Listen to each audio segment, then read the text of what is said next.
Hi Pisces, from the 1st of January until the 21st of January, Mars conjuncts Jupiter in Scorpio, and they conjunct each other in your 9th house of travel, education, and growth. Now, Mars is the archetypal male principle of desire and what it is you want. Jupiter is the lucky planet of success and good fortune, and they're in a water sign. They're in Scorpio, so that's very compatible with you, and they're in your 9th house. So the first 3 weeks of January are really ideal for you to listen to your intuitive messages as they come up organically out of you and as they guide you in terms of how you should improve your skills, or how you should grow, or how you should develop spiritually, or if there are different career options and opportunities for you, if there are opportunities for you to move in a physical way, if there are opportunities for you to learn new skills and to then implement those in your working life. So that's where the good luck comes from, because you're being guided and the information comes up within you that tells you, if you want to realize your hopes and dreams in life, this is how you can grow and expand and become nearer to realizing those hopes and dreams. On the 2nd of January, we've got Uranus, the planet of rebellion, eccentricity, and energy, going direct. So that gives you a lot of power and a real boost, and that's in your 2nd house of money in Aries. So you'll really feel a much greater sense of focus when it comes to how am I going to create wealth and abundance for myself in a way that's aligned with my principles, and how can I realize my hopes and dreams by applying myself in a way that's authentic and that actually supports me then in what I get in return via money and finances.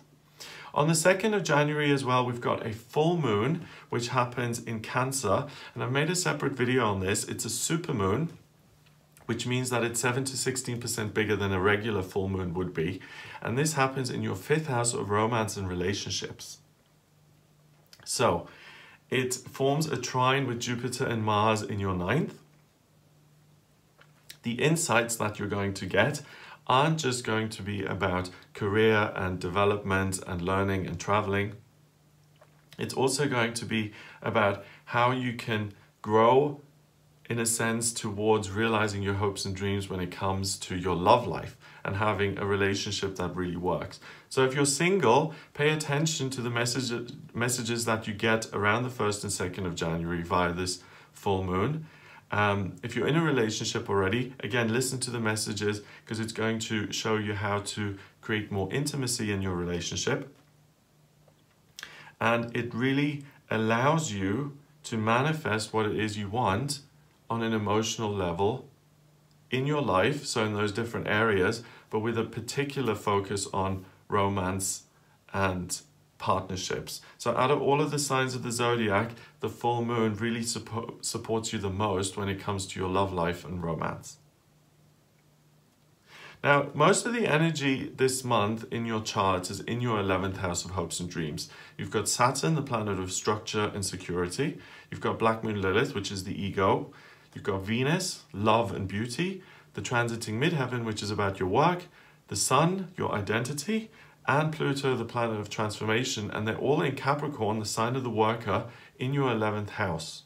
So when you get those messages about this is what I want, this is what I'd like to have, it immediately opposes all of that energy in the 11th. And in Capricorn, it's earthy, it's grounded, it's practical. As soon as you think it, you'll be able to see a way of making it happen in the real world. So for instance, I'm getting the guidance to move to the south of France, therefore I will do it. Without hesitating, without ho-humming, without being fearful the way you usually would be, you see the practical side of things, and then you can make a decision around it. So doors open for you in every aspect of your life, but particularly in terms of your romantic life, and it offers you solutions of how you can make your dreams a reality. That energy gets stronger and stronger as the month progresses, because Mercury, the communication planet, joins all of those other planets in Capricorn in your 11th, and Mercury is about the way you think and about the way you connect. So you're thinking in very practical terms. You've still got that Mars and Jupiter conjunction in Scorpio in your 9th, so it's almost like a satellite floating around your head, connecting you with your dreams and your desires, And then on the other side, it's like, okay, these are the steps I have to take to make them real.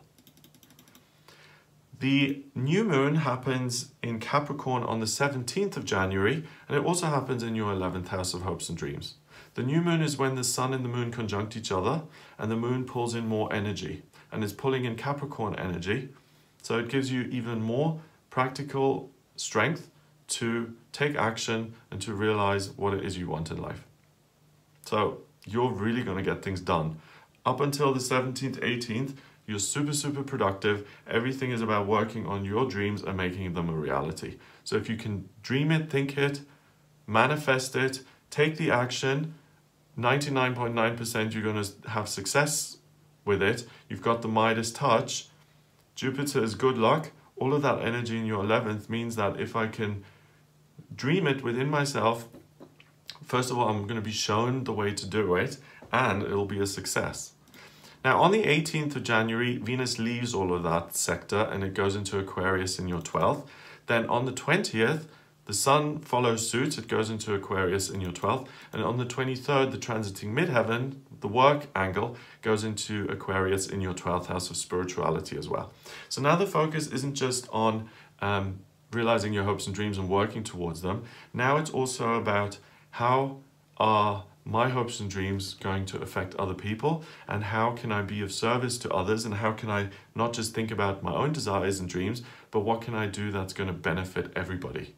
So if you're trying to get your life sorted out, do it before the 17th and 18th. You'll really be supported. After the 18th of January, you're going to be thinking on a more self-sacrificing basis. So you're still realizing your hopes and dreams, but you're kind of spell checking them, so to speak, in a way of, is what I'm doing actually helpful to other people, or am I taking away from others, or am I making things more difficult for other people? So you're kind of checking yourself in the sense that I only want to do things which have a positive influence on others. On the 27th of January, Mars, the male principle, leaves the conjunction with Jupiter and it moves into your 10th house of career. So now you start to focus on your working life, which you haven't really so far. It's been about hopes and dreams in general and having a positive influence on the world. Now you focus on what you can do in your career.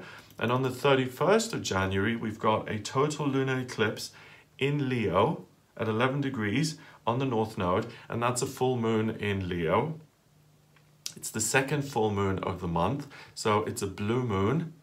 That's where the phrase comes from, once in a blue moon, because it's very rare, and a blue moon always has an element of magic to it anyway. Not only that, it's in your 6th house of work and routine and day-to-day happenings.